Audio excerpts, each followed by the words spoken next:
Hello there, a very good evening. You're watching Primetime News on TV1. I'm Peruni Karunaratne. We're coming to you live and direct from our Newsfirst studios here in Colombo. Before we head on to our stories in detail, first up is a look at your top stories for tonight. Newsfirst headlines. Main sponsor. A trusted place for your fixed deposit. Valuable FD, a symbol of stability.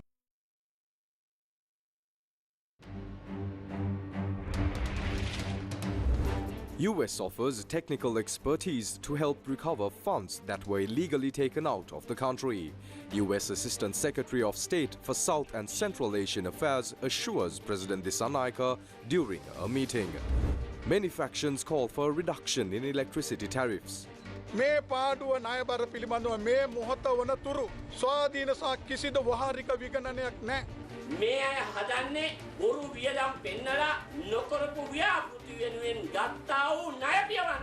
Farmers in Kegol protest demanding authorities to control crop damage caused by wild animals.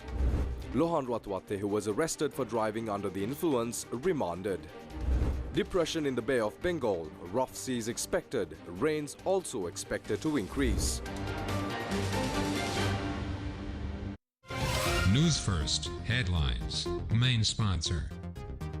A trusted place for your fixed deposit. Valuable FD, a symbol of stability. On to those stories in detail now. U.S. Assistant Secretary of State for South and Central Asian Affairs Donald Lu said that the U.S. is ready to provide technical assistance to the government in its efforts to recover stolen funds. This was mentioned when he met with President Anurakkumar Dissanayake today. During the meeting, Donald Lu also stated that the U.S. is ready to provide cooperation at any time for the government's anti-corruption efforts. The president's media division said that the U.S. government has expressed its readiness to provide financial and technical assistance to support the rebuilding of Sri Lanka's security and economy. The new government's approach of identifying the political, economic and social priorities has also been commended by the U.S. government. During the discussions, the president mentioned that political culture has had a direct impact on corruption and waste in Sri Lanka. He further noted that the government is working to minimize corruption and waste through the establishment of a new political culture. The president also stated that programs have been initiated to improve the living conditions of the rural communities by enhancing the rural economy. The president's media division added that the president emphasized plans to introduce modern technology and improve public services to create a high-quality government service. Meanwhile, the Public Utilities Commission of Sri Lanka says that it will begin studying the proposal presented by the Ceylon Electricity Board with regards to the electricity tariffs. Its chairman, Professor K.P.L. Chandralal, said that thereafter steps will be taken to obtain opinions of the general public.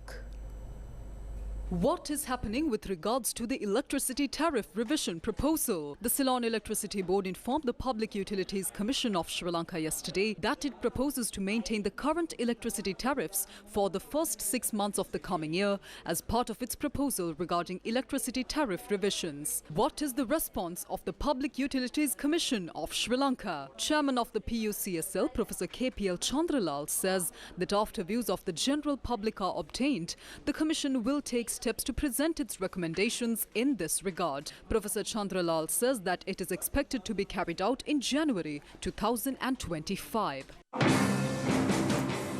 What is the stance of the trade unions? The United Trade Union Alliance says that it is possible to reduce electricity tariffs by between 35 to 40% under the current circumstances.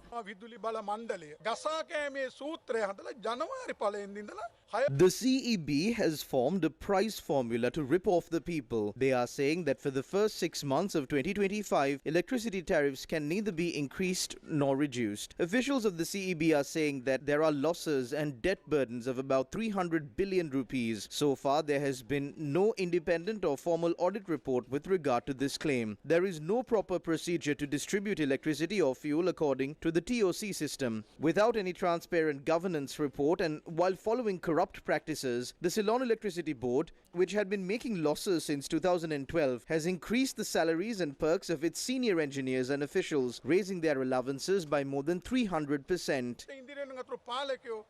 ඔවුන්ගේ වරප්‍රසාද දීමනා වැටුප් 100% අධිකයෙන් වැඩි කරගත්තේ. The Electricity Users Association, meanwhile, says that the non-reduction of electricity tariffs is a method being used to settle previously obtained loans.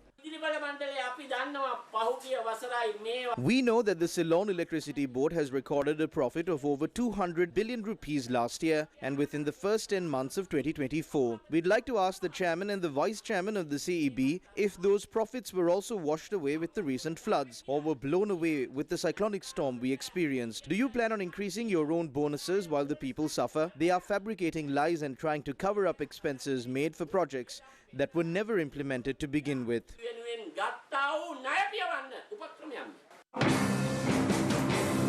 What does the general public have to say about this tariff revision? This is what the people of the Western Province had to say.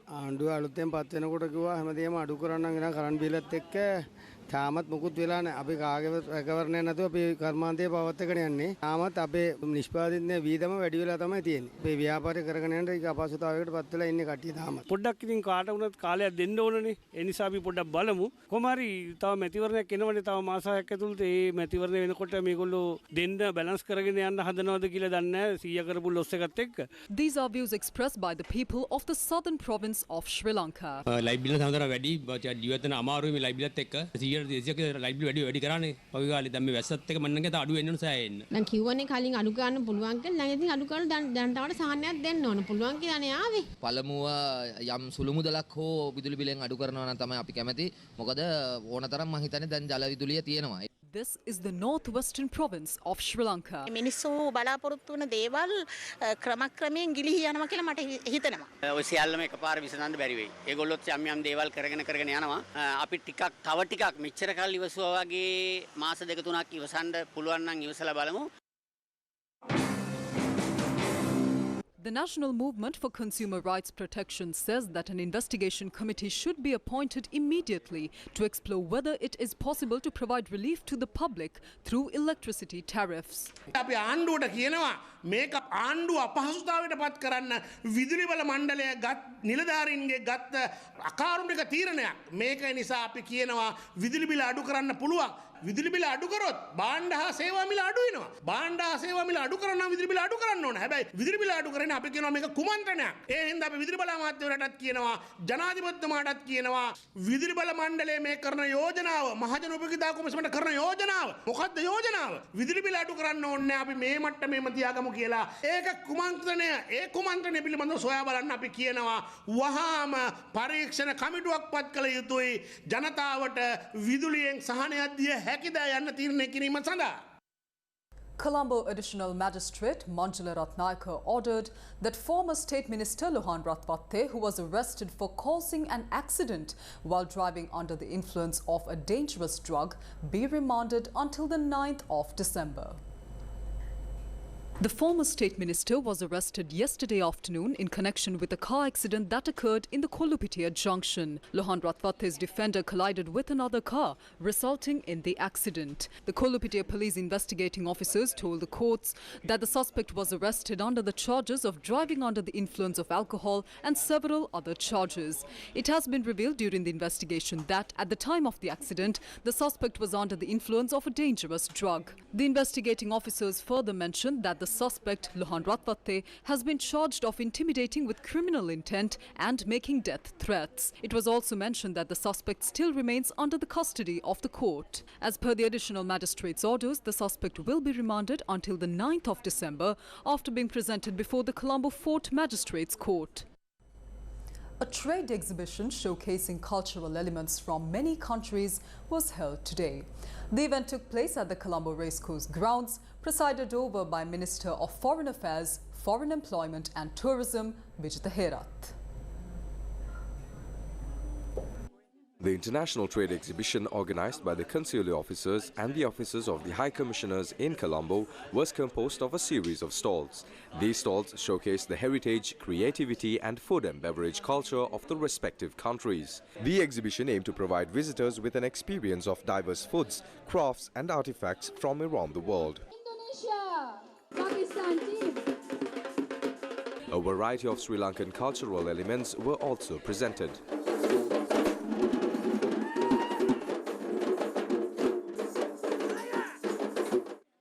Minister of Foreign Affairs, Foreign Employment and Tourism, Vijitha Herath, also visited several trade stalls. Okay, good.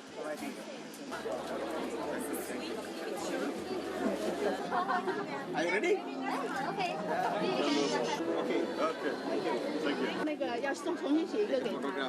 Thank you. All funds raised through this international trade and cultural exhibition will be donated to the M.H. Omar Liver Care Facility Centre for Liver Diseases, Ragama, Colombo North. This event was organised by the Ministry of Foreign Affairs, Foreign Employment and Tourism along with Sri Lanka Foreign Service Association.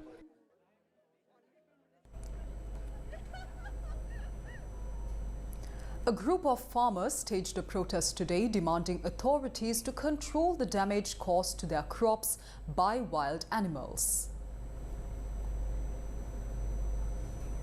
This protest was staged by a group of farmers from Siambalapiti and the Kegol Divisional Secretariat who have been severely impacted due to the Tokma cow damaging their crops. These farmers point out that their fields have been devastated by Tokma cows. රිලව් නැත්තම් අද රුපියල් 200 300ට යන ගස්ලබු kilo එක කෙසෙල් kilo එක අපිට රුපියල් 100ට අඩුවෙන් ඔය සියලු දේ දෙන්න පුළුවන්. පොල් ගෙඩිය අපිට රුපියල් 60ට 70ට දෙන්න පුළුවන් මේ රිලව් නැත්තම්.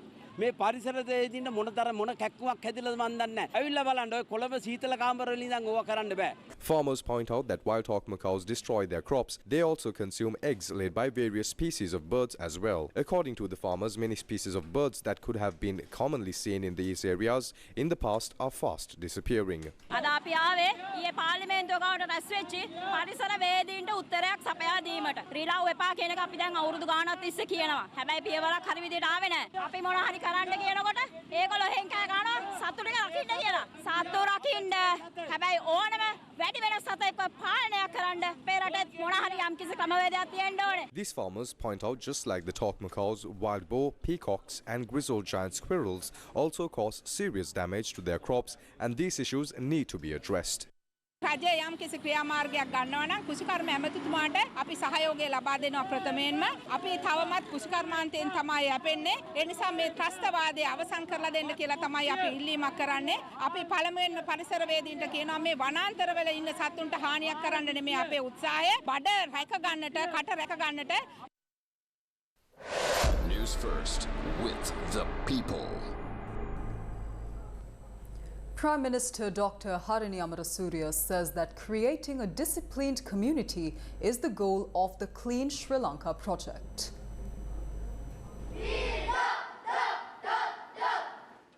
The Prime Minister expressed these views while addressing the National Scout Awards ceremony organised by the Sri Lanka Scout Association.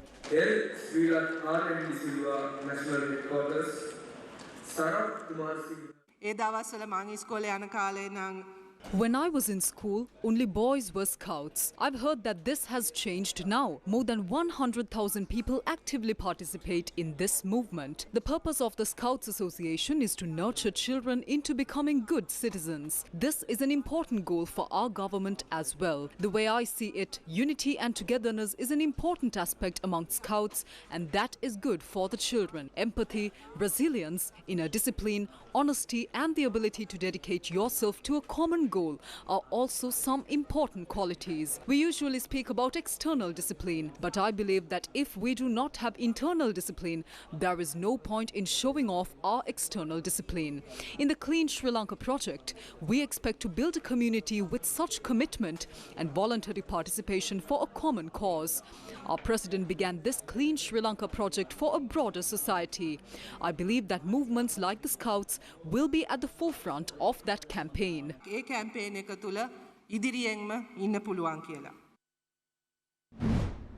Minister Nalinda Jayatissa expressed views on the changes being made in the tourism sector while participating in a discussion with the tourist hotel owners in the Bentota tourist zone. Clean Sri Lanka The Clean Sri Lanka initiative, which aims to transform Sri Lanka in several ways, will begin very soon. A presidential task force has already been appointed to oversee this initiative, and they are currently in the preliminary planning phase. We hope to attract 4 million tourists to Sri Lanka within a very short time period and generate $8.5 billion in revenue. Therefore, 2025 will be an important year for the country's tourism industry, as we can already see an acceleration in tourist arrivals. Sri Lanka has become one of the best destinations for tourism tourists worldwide. We are also hopeful that the government will intervene to establish systematic healthcare services for the tourism zone and also involve the private sector in supporting this initiative. In more local news, the Vehicle Importers Association of Sri Lanka says that in the future, permission for vehicle imports will be granted under a systematic procedure.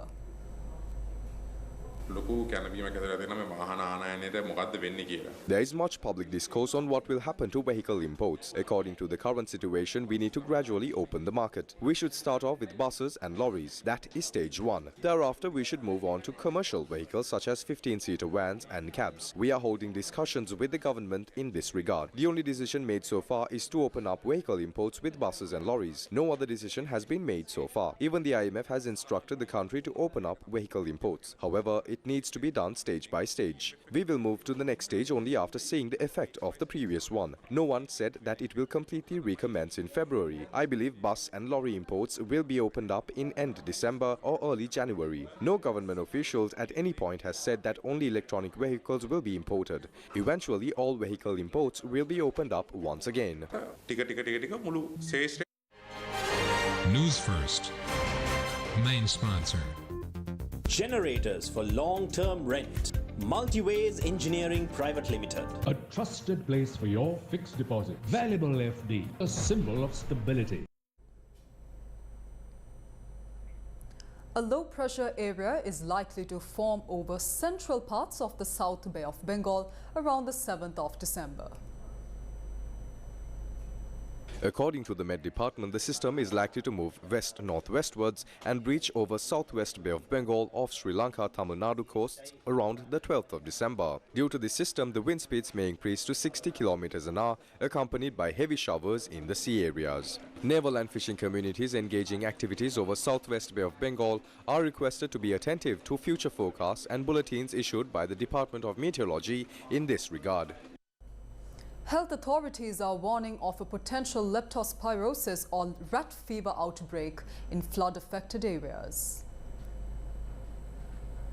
The epidemiology unit has identified Ratnapura, Gaul, Kalutara, Kurunagala, Kegaul and the Mathura districts as high-risk zones. Around 10,000 cases of leptospirosis have been reported so far this year. The Ministry of Health says that between 120 and 200 deaths are reported annually due to the disease. How is leptospirosis transmitted? The urine of infected rats can contaminate water sources and the germs can enter the body through open wounds, leading to leptospirosis or rat fever. What are the symptoms? Symptoms include red eyes, fever, reduced urine output, severe headache and muscle pain. The Ministry of Health advises anyone experiencing these symptoms to seek immediate medical attention. Up next is Corporate Brief.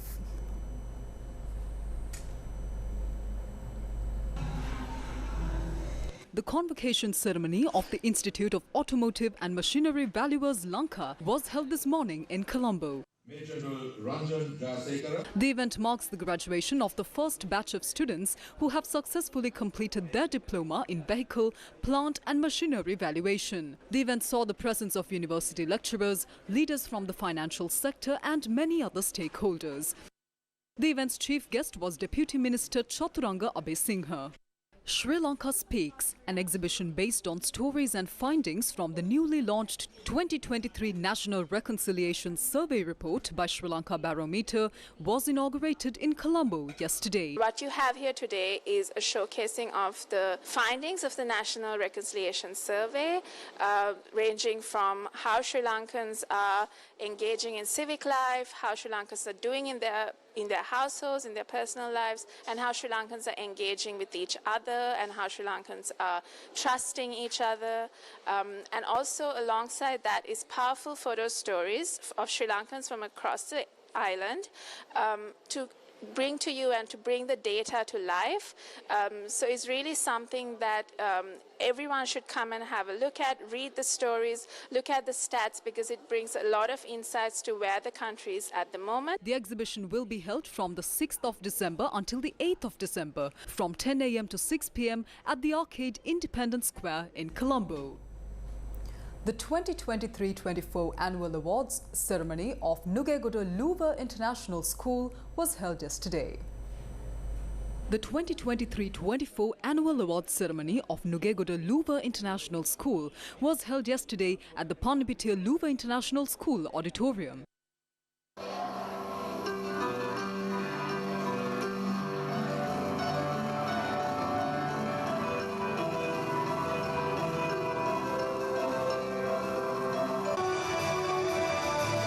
Certificates were awarded to students who demonstrated outstanding skills across several disciplines.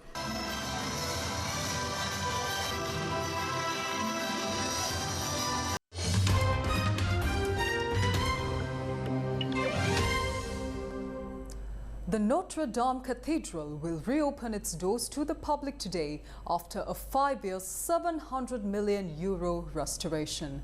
The cathedral was devastated by a fire in 2019 that destroyed its iconic roof and spire. The Notre Dame Cathedral in Paris will open on Saturday post a €700 million restoration. The reopening comes 5 years after a fire destroyed the roof and spire in 2019.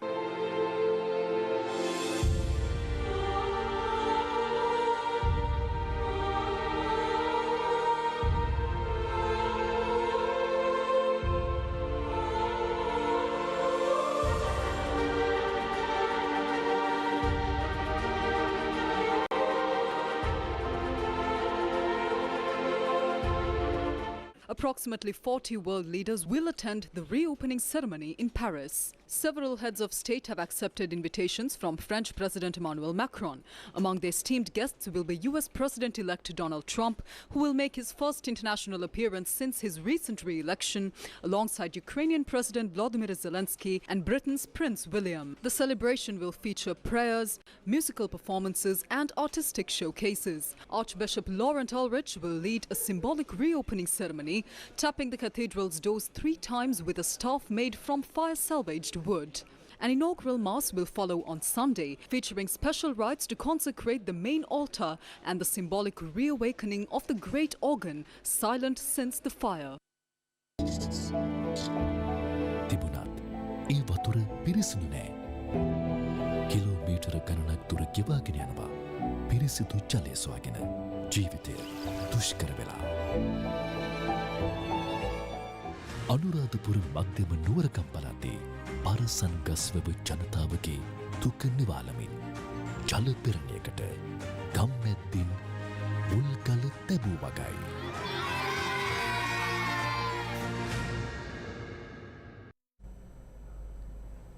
Welcome back.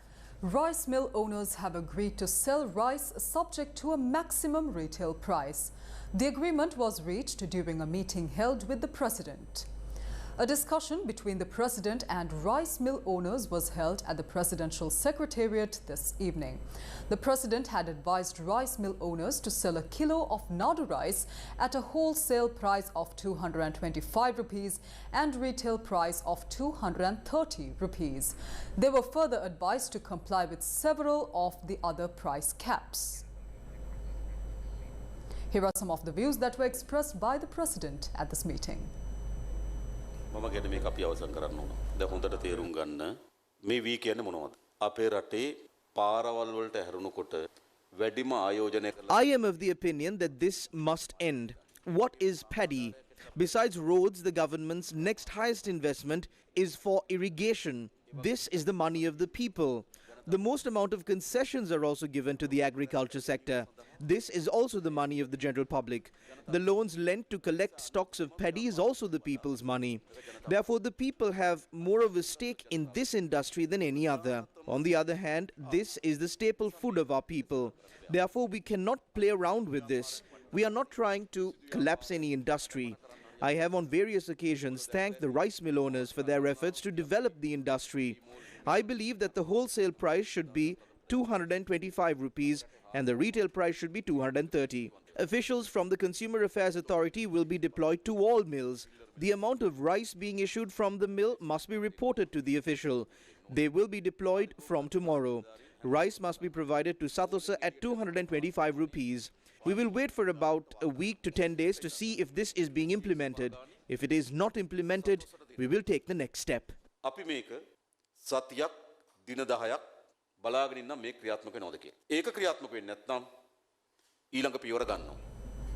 Shifting attention once again to a headline-making international story this evening, South Korea's President Yoon Suk-yeol survived an impeachment vote on Saturday over his brief declaration of martial law, but his party say that they will seek his resignation.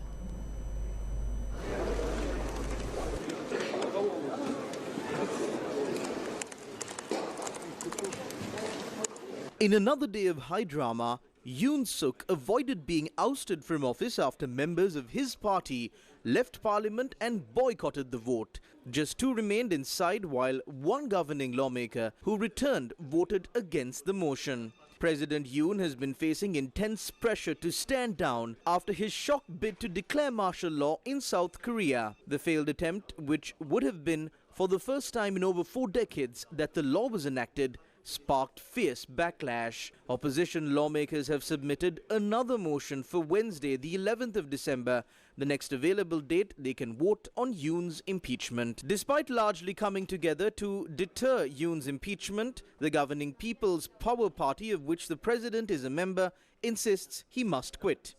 PPP leader Hang Dong-hoon said his party will continue to push for the president's orderly resignation in order to minimize confusion. In his first address after declaring martial law earlier this week, South Korea's President Yoon Suk-yeol gave a very brief speech in which he reiterated that he would not step down. He apologized for the distress and disruption he had caused, but said he would let his party decide how to stabilize and run the country. He also promised he wouldn't attempt to do this again. Tens of thousands of protesters marched outside South Korea's National Assembly on Saturday, calling for President Yoon's ouster as the lawmakers inside voted on whether to impeach him. By the time Yoon had survived the impeachment motion, the crowd in Seoul had thinned out, but many said they would not give up. Demonstrations in the city and around the country have intensified throughout the week, and Saturday's rally was the largest yet. Foreign media reported that further protests and strikes are planned across South Korea through mid-December, despite the lifting of martial law. And that's a wrap of Primetime News for tonight. Thank you for watching. Take care. Good night.